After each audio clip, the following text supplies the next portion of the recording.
जय गुरुजी। शुक्राना गुरुजी। सारी संगत को जय गुरुजी।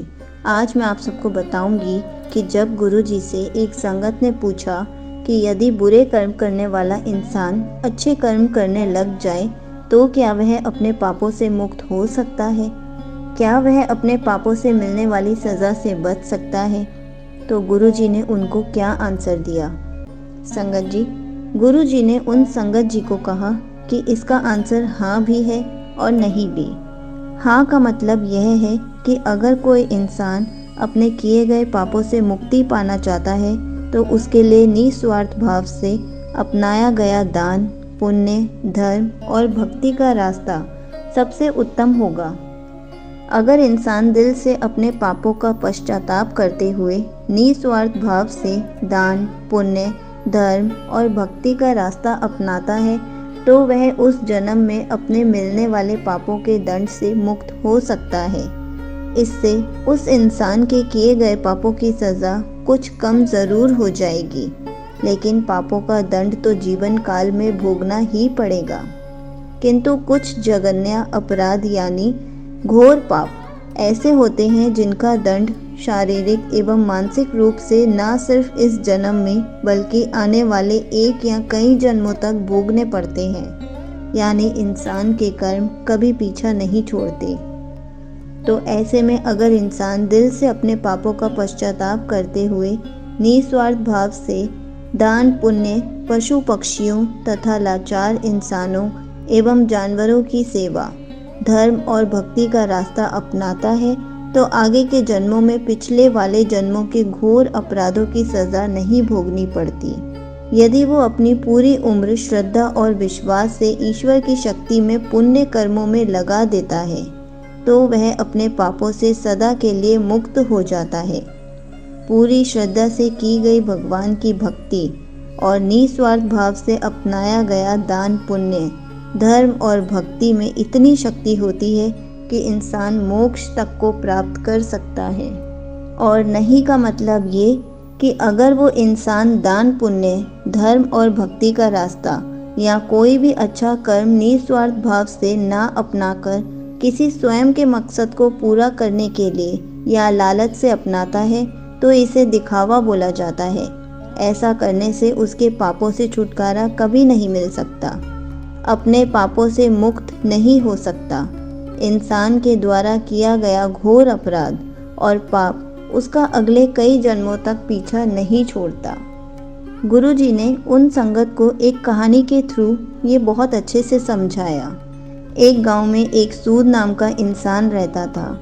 वह गलत लोगों की संगत में आने की वजह से डाकू बन गया था। वह लोगों को मारकर अक्सर उनका धन लूट लेता था। एक दिन डाकू जंगल से होता हुआ सड़क की ओर जा रहा था कि अचानक एक नाग नागिन का जोड़ा डाकू के रास्ते में आ गया। डाकू को देखकर नाग नागिन अपनी रक्षा के लिए फन फैला लेते हैं। डाकू घबरा जाता है और अपनी बंदूक उन नाग नागिन पर तान देता है। यह देख नाग नागिन क्रोधित हो जाते हैं और उस डाकू पर हमला कर देते हैं। डाकू अपनी जान बचाने के लिए 2 कदम पीछे हटता हुआ नागिन पर गोली चला देता है। यह देख नाग डाकू पर तेजी से हमला करता हुआ डाकू की बंदूक पर चिपक जाता है। डाकू अपनी बंदूक को कहीं दूर फेंक देता है और वहां से निकलता है।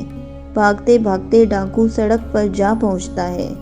वह दूसरी तरफ उसी रास्ते से एक औरत और उसके साथ उसका एक 11 साल का बेटा भी था। वो दोनों घर की तरफ जा रहे थे। अचानक डाकू भी वहीं आ जाता है।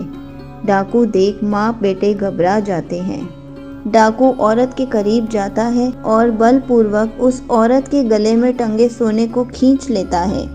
अब औरत अपने और अपने बच्चे की जान की रक्षा के लिए उस डाकू से दया की भीख मांगती है, लेकिन डाकू इतना क्रूर स्वभाव का था कि वह अक्सर जिस किसी को भी लूटता तो वह उसे मार भी डालता था। इसलिए डाकू पर उस औरत की बातों का कोई असर नहीं हुआ और वह औरत को तेज धार चाकू मारकर बुरी तरह से घायल कर देता है। यह देख बच्चा क्रोध से तिलमिला उठता है और पत्थर उठाकर जोर से डाकू के सर पे मार देता है। डाकू के सर से खून निकलने लगता है डाकू उस बच्चे को भी चाकू से मार देता है और वहां से भाग जाता है। चीख चिल्लाहट को सुन आसपास के गांव के लोग वहां पहुंचते हैं। वो उस महिला और बच्चे को तुरंत हकीम के पास ले जाते हैं। माँ और बेटा दोनों बच जाते हैं। उधर डाकू भागता हुआ फिर से जंगल की तरफ चला जाता है। बहुत थक जाने की वजह से डाकू वहीं आराम करने लगता है। दूसरी तरफ नाग डाकू का पीछा करते हुए वहीं डाकू के पास पहुंच जाता है। डाकू सो चुका होता है और इधर नाग अपनी नागिन की मौत का बदला लेते हुए डाकू के पैर को डस लेता है।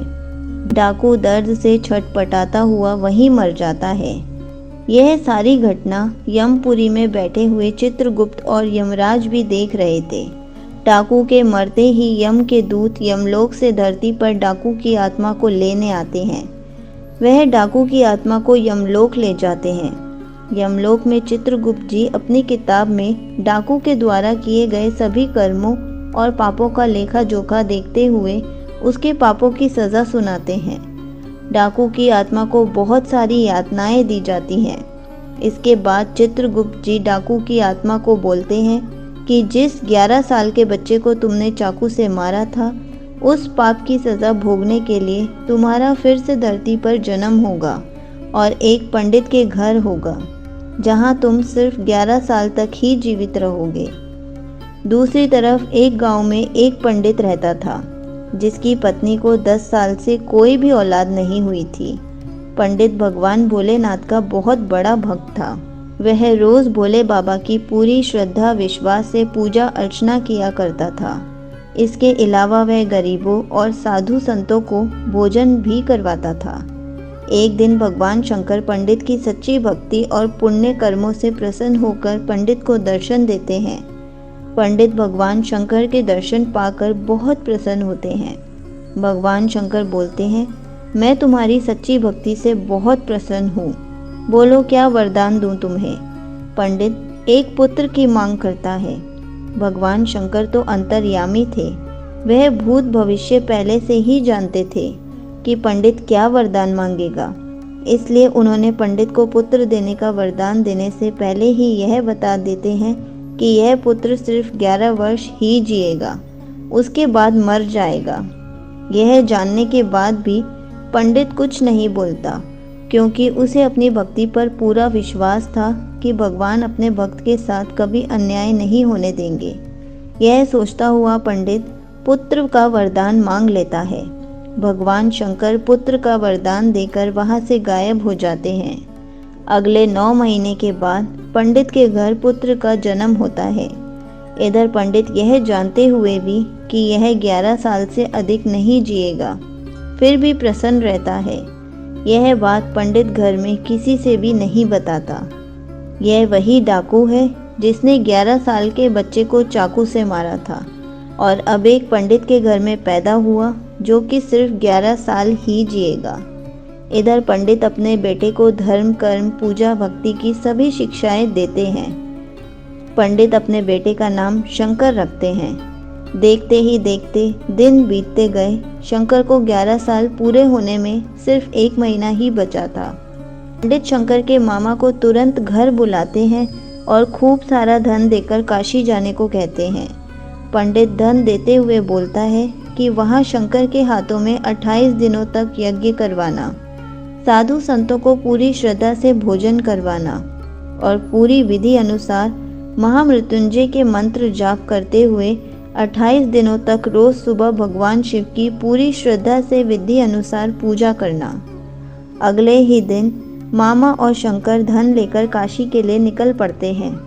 काशी पहुंचते ही मामा और शंकर वो सब करना शुरू कर देते हैं जैसा कि पंडित ने बताया था। ठीक 28वें दिन शंकर की हालत अचानक खराब हो जाती है। शंकर के मामा शंकर को आराम करने के लिए अंदर भेज देते हैं। शंकर के मामा जब सब साधुओं को भोजन करवा के शाम को शंकर के पास वापस लौटे तो शंकर मर चुका था। यह देख शंकर के मामा जोर जोर से रोने लगे। इतने में यमलोक के दूत शंकर की आत्मा को लेकर यमलोक पहुंचते हैं। यमलोक के चित्रगुप्त जैसे ही शंकर के पाप पुण्य के लेखे की किताब खोलते हैं तो चकित रह जाते हैं। और जोर से बोल उठते हैं, असंभव, अद्भुत। ये दो शब्द बोलते ही चित्रगुप्त कुछ देर तक तो यूं ही मौन खड़े रहते हैं। फिर कुछ देर बाद चित्रगुप्त ऊंचे स्वर में यमदूतों को आदेश देते हैं कि तुरंत अभी के अभी शंकर की आत्मा को शंकर के शरीर में डाल कर आओ। यमदूत शंकर को उसके शरीर में पुनः डाल देते हैं और शंकर फिर से जी उठता है। अचानक यह चमत्कार देखकर कि शंकर के शरीर में हलचल हो रही है, शंकर के मामा की खुशी का ठिकाना नहीं रहता। वहाँ यमलोक में इस बात को लेकर यमराज चित्रगुप्त से सवाल करते हैं कि यह कैसे हुआ।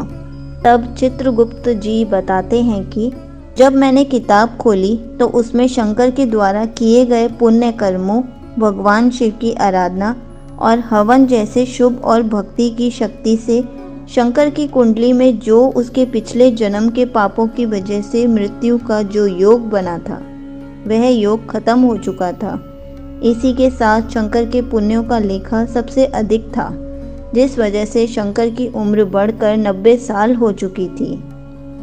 इस वजह से मुझे सृष्टि के नियमों का पालन करते हुए शंकर की आत्मा को पुनः शंकर के शरीर में भेजना पड़ा। इधर शंकर के मामा पूरे हर्ष और उल्लास के साथ आंखों में खुशी के आंसू लेकर शंकर को लेकर घर पहुंचते हैं। तो शंकर को जिंदा देखकर शंकर के पिता इतना खुश होते हैं मानो उन्हें नया जीवन मिल गया हो। तब शंकर सबको वो सब बातें बताता है जो उसके साथ यमलोक में हुई। यह सुन सभी का भगवान के प्रति श्रद्धा और विश्वास और बढ़ गई। तो गुरुजी ने उन संगत को फिर से बोला कि अपने जीवन का उद्धार चाहते हो तो हमेशा प्रभु की भक्ति करनी चाहिए, निस्वार्थ भाव से लोगों की सेवा करनी चाहिए, कभी बुरे कर्म नहीं करने चाहिए। जय गुरुजी, शुक्राना गुरुजी।